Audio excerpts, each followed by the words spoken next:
Hello friends, Tina সংসার চ্যানেলে তোমাদের সবাইকে ওয়েলকাম। আবার একটি নতুন ভিডিও নিয়ে আমি চলে এসেছি। তোমরা সবাই কেমন আছো? আশা করি ভালো আছো, আমিও ভালো আছি। তো তোমরা সবাই জানো আজকে গণেশ চতুর্থী। তো গণেশ চতুর্থী সবাইকে জানাই শুভেচ্ছা। আর এখানে আমাদের বাজারে আমাদের এখানে কিরকম গণেশ পুজো হয় সেটা তোমাদের সাথে আমি শেয়ার করবো। তো এখন আমি রেডি হয়েছি গণেশ পুজো দেখতে যাওয়ার জন্য।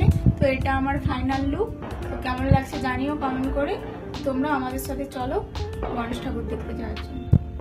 তারপরে আমরা বেরিয়ে পড়লাম বাইকে চেপে ঠাকুর দেখতে যাওয়ার উদ্দেশ্যে।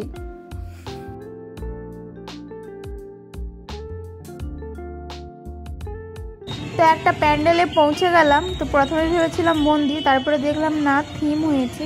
তো বেশ ভালো লাগলো, তাই দাঁড়িয়ে পড়লাম ঠাকুর দেখার জন্য।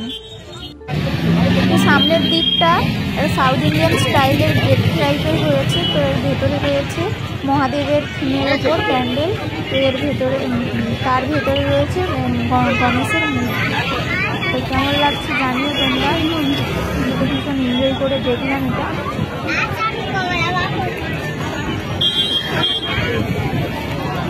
তো ছোট জায়গার মধ্যে প্যান্ডেলটা হওয়ার কারণে ভীষণ ভিড় ছিল ভিতরে, তাই সামনে থেকে মূর্তিটা দর্শন করতে পারলাম না, দূর থেকে দর্শন করে বেরিয়ে পড়লাম। তো এই দেখো ভেতরের প্যান্ডেলটার ফুল লুক। তো কেমন লাগছে জানিও কমেন্ট করে। তো আমাদের সামনে একটা বসানো রয়েছে নন্দী মহারাজকে। তারপরে এই প্যান্ডেলটা দেখে নিয়ে আরেকটা প্যান্ডেল দেখার উদ্দেশ্যে বেরিয়ে পড়লাম। তো এখানে লাইটিংটা দিয়েছিল, দেখো খুব সুন্দর লাগছে দেখতে। তো রাস্তায় ভীষণ ভিড় আর জ্যাম ছিল। তো বাড়িতে বসে একটা অন্যরকম ফিলিংস হচ্ছিল, আর বাড়ি থেকে বেরিয়ে ভীষণ সুন্দর একটা ফিলিংস এসেছিল। মনে হচ্ছিল যে পুজো পুজো ভাব লাগছিল, যে আমি আমার বাড়ির ওখানে আছি, পুজোতে ঠাকুর দেখতে বেরিয়েছি, এরকম একটা ফিলিংস হচ্ছিল। তো ভীষণ ভালো লাগছিল। তারপরে বাইকে চেপে চলে আসলাম বিধানসভাতে। আরে না না না, এটা বিধানসভা নয়, এটা বিধানসভার থিম নিয়ে প্যান্ডেল হয়েছে। তো দেখো কেমন লাগছে জানিও। তো ভীষণ ভিড় ছিল, লাইন দিয়ে ঠাকুর দেখার জন্য ভেতরে প্রবেশ করতে হচ্ছিল, তাই আমরা আর লাইন দিইনি, অনেকটা বড় লম্বা লাইন ছিল। তো আমরা বাইরে থেকেই এমনি ঠাকুরটা দর্শন করে বেরিয়ে পড়েছিলাম। তারপরে দেখলাম এখানেও একটি প্যান্ডেল হয়েছে। তো চারপাশে ব্যারিকেড করা, আর ভেতরে ছোট্ট একটি মন্দিরের থিম হয়েছে। তো এখানে প্রসাদ দিচ্ছিল সবাইকে। তো আমরা প্রসাদ নিইনি, বাট এখানকার প্রসাদ তো সেই ই টাইপের, নিরামিষ ভেজ বিরিয়ানি টাইপের। তো ওটাই দিচ্ছিল এখানে। ভেতরের লুকটা ঠিক এরকম ছিল। তো তার ভেতরে গণেশ ঠাকুরের মূর্তিটা ছিল, আর তার সামনে গণেশ তার বাহনদের সাথে খেলা করছে। দেখো কত কিউট কিউট লাগছিল দেখতে তার বাহনগুলোকে, ভীষণ সুন্দর লাগছিল। সবাই ভিডিও নিচ্ছিল। তো তোমরা জানিও কোন থিমটা ভালো লেগেছে সব থেকে, সেটা কমেন্ট করে জানাও অবশ্যই।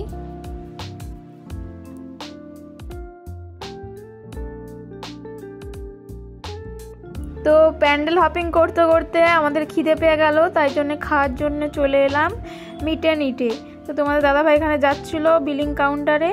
তো তারপরে আমাদের খাবার চলে আসলো। এখানে ক্রিপসি চিকেন নিয়েছিলাম আর একটা কোল্ড ড্রিঙ্কস নিয়েছিলাম। তো এটাই দুজনে মিলে খেয়ে তারপরে বেরিয়ে পড়লাম আবার। তারপরে খাওয়া দাওয়া কমপ্লিট করে আমরা আরেকটি প্যান্ডেলের ভেতরে পৌঁছে গেলাম। বাইরটা এরকম দেখতে, কিন্তু ভেতরটা খুব সুন্দর হয়েছে। দেখো তোমরা, ভেতরটা খুব সুন্দর লাগছিল। এখানে একটা কামান রাখা আছে, আর ওইখানে গণেশ ঠাকুরের মূর্তিটা রাখা আছে, আর ভেতরের থিমটা এরকম টাইপের হয়েছিল। তো আমি একটু ছবি তুলে নিলাম এখানে ঠাকুরের সামনে। তারপরে বেরিয়ে পড়লাম আরেকটা প্যান্ডেল দেখতে যাওয়ার জন্য। তো রাত হয়ে গিয়েছিল বলে আমরা বাড়ির পথে রওনা দিচ্ছিলাম। তো সেই জন্য বাইকে করে যাচ্ছিলাম দুজনে মিলে গল্প করতে করতে।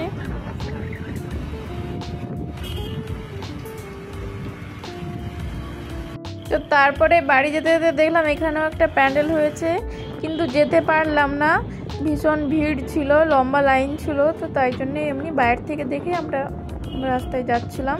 তো এখানেও লাইটিংটা খুব সুন্দর হয়েছিল। তো পুজোর প্যান্ডেলের থিম আর পুজোর আয়োজনগুলো আমাদের ওয়েস্ট বেঙ্গলের মতো তো বড় না হলেও যে ছোটোখাটোর ওপর দিয়েই আমার মধ্যে দিয়ে যে ফিলিংসটা আসছিল সেটা মনে হচ্ছিলো যে পুজো পুজো একটা ভাব চারিদিকে লেগে আছে, তো ভীষণ ভালো লাগছিল। তো আজকের মতো ভিডিওটি এখানেই শেষ, আবার দেখা হচ্ছে নতুন একটি ভিডিওতে। তো তোমরা সবাই ভালো থেকো, ততক্ষণ সুস্থ থেকো। যদি ভিডিওটি ভালো লাগে অবশ্যই একটি লাইক, শেয়ার, কমেন্ট করে দিও আর চ্যানেলটি সাবস্ক্রাইব করে দিও। বাই।